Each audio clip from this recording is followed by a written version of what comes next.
Bienvenue à l'Institut Montsouris. Donc, on est à Paris, tout près du parc Montsouris.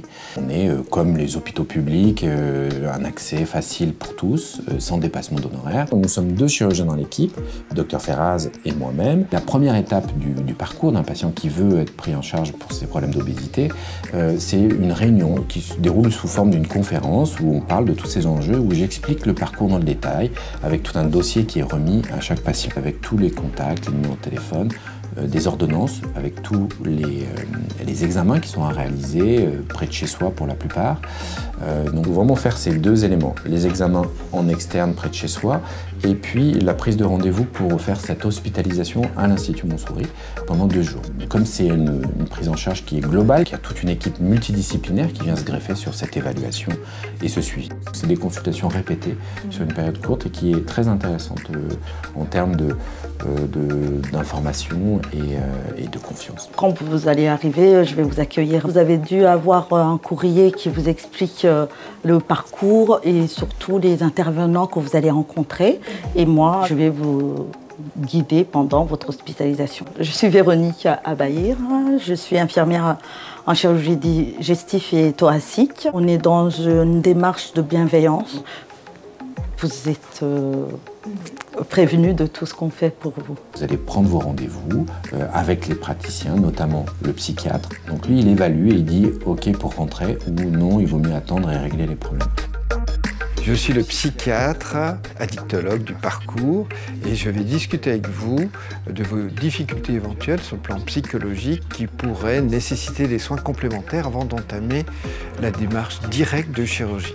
Alors, avec la psychologue qui va rencontrer le patient à un autre moment, nous faisons un état des lieux qui lui permet d'ajuster au mieux les éventuels soins et les nécessités qui permettent au patient d'aboutir à sa démarche et donc à se faire opérer pour ensuite continuer le travail. Donc vous allez rencontrer la psychologue plusieurs fois et moi aussi, en particulier si on a détecté lors des premiers rendez-vous une difficulté, une précarité, une fragilité psychique ou tout simplement un besoin d'être accompagné d'une manière un peu plus précise et plus confortable en fonction de votre demande et de vos besoins, les 2 étant possibles.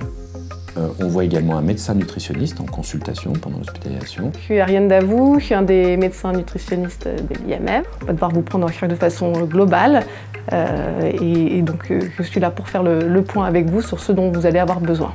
Moi, je vais faire un bilan nutritionnel assez complet à la recherche de carences et de troubles métaboliques et donc peut-être orienter un petit peu plus les conseils diététiques, mais l'essentiel des conseils diététiques sont donnés par la diététicienne. Tout moment du parcours, c'est essentiel. On travaille en collaboration avec psychologues, psychiatres, diététiciens, chirurgiens. On fait vraiment tous partie de la même équipe et on est tous là pour vous accompagner dans la perte de poids. L'hospitalisation n'est pas encore terminée parce qu'il y a des ateliers. Et ça, c'est toute la partie éducation thérapeutique qui est très importante dans la prise en charge. Alors moi, je suis la psychologue du circuit. On va se rencontrer en atelier pendant l'hospitalisation de semaine. C'est obligatoire, c'est les recommandations de l'HAS. Dans le circuit, il faut avoir vu le psychologue avant la chirurgie et après, il faut être accompagné aussi sur le long terme. Sur le plan psychologique, c'est vraiment un tsunami émotionnel, de changement. On gomme tous les repères, aussi bien alimentaires que relationnels ou corporels. Il y en a des nouveaux qui se mettent en place.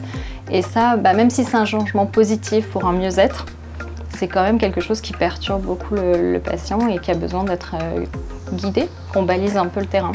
C'est des ateliers qui vont essayer de donner des éléments pour apprendre à gérer les situations d'angoisse, de stress, donner des éléments pour l'après-opération aussi. Ça me permet d'aborder des points plus généraux, les points spécifiques étant abordés en consultation individuelle. Donc je suis Cathy Le Gallo, je suis diététicienne nutritionniste. On ne fait pas de régime, mais on fixe des objectifs de travail pour préparer au mieux son mode alimentaire et son comportement alimentaire en vue de la chirurgie. Il y a un atelier avec un coach sportif pendant ces 2 jours d'hospitalisation. Le dernier acteur qui est non des moindres, c'est le patient expert. D'avoir quelqu'un comme vous qui a fait, qui est là, et c'est vraiment, ça fait partie des armes thérapeutiques. L'objectif n'étant pas de remplacer le médical, c'est vraiment un partenariat et c'est vraiment, on travaille main dans la main, quoi. Je suis Claudine, je suis déjà patiente. Et je suis aussi présidente de l'association des poids plumes. Et j'apporte en fait un fil conducteur de tout le parcours, mais avec les mots du patient. On a fait l'hospitalisation, c'est pas terminé. On doit revoir tout le monde en individuel et ils évaluent aussi le parcours. On va échanger autour du dossier, de votre dossier, et on va dire là, les critères de sécurité sont là. Vous êtes bien prêt, le patient est bien prêt et on valide. Préparation, elle est officiellement au moins de 6 mois et on fait un dernier examen qui est la gastroscopie ou fibroscopie. Moi, je revois encore une fois le patient où on détermine la date opératoire. J'ai la chance de développer, de standardiser une technique qui est de la cœlioscopie, mais au lieu d'en faire 4, 5 cicatrices, j'en fais qu'une seule petite dans le nombril, parce que c'est l'orifice naturel du ventre, et je le fais pour tous les malades comme ça. Donc c'est vraiment la marque de fabrique de l'équipe ici, et l'expertise. Donc vraiment pour moi, c'est l'évolution naturelle de la chirurgie moderne. Voilà, moins on agresse le corps, mieux c'est. Les chirurgies qui sont possibles aujourd'hui, il y en a 3 surtout dont il faut parler. Il y a l'anneau gastrique, tout ce qu'on appelle des bypass, donc ce sont des courts-circuits, et ce qu'on appelle la sleeve gastrectomie, qui est un peu une des dernières nées de ces 3, et qui permet de découper l'estomac, de le transformer en un tube. Au lieu d'avoir un gros estomac, on le transforme en un tube. Et ça, c'est une intervention qui est aujourd'hui la plus réalisée dans le monde. Quand vous allez remonter, vous n'allez pas avoir mal, parce que c'est une opération qui se passe bien. L'anesthésiste vous a mis une perfusion. Vous allez la garder. Moi, je vais la surveiller. Je vais vous demander si le point où l'aiguille rentre, ça vous fait pas mal. Je vais regarder si la perfusion elle est bien fonctionnelle. Moi, je suis le docteur Tubax, je suis médecin généraliste. Donc, vous me verrez au retour du bloc opératoire. L'infirmière ou l'aide-soignante m'appellera. Je viendrai dans votre chambre vérifier qu'il n'y ait pas de complications immédiates de la chirurgie. Donc, il y aura un petit examen clinique, une auscultation cardio-pulmonaire, vérifier les cicatrices. Et puis, quand vous serez bien réveillé, on vous mettra un petit peu au fauteuil parce qu'on est dans des protocoles de réhabilitation améliorés. Il faut que le patient se mobilise précocement. Maintenant, depuis 3 ans, je réalise plus de 60% des interventions comme ça, donc en ambulatoire, c'est-à-dire que vous rentrez le matin et vous sortez le soir. C'est pas une folie, hein. Au contraire, c'est la médecine moderne, la chirurgie moderne. Moins on reste à l'hôpital, moins on est stressé, moins on fait de complications, mieux on cicatrise.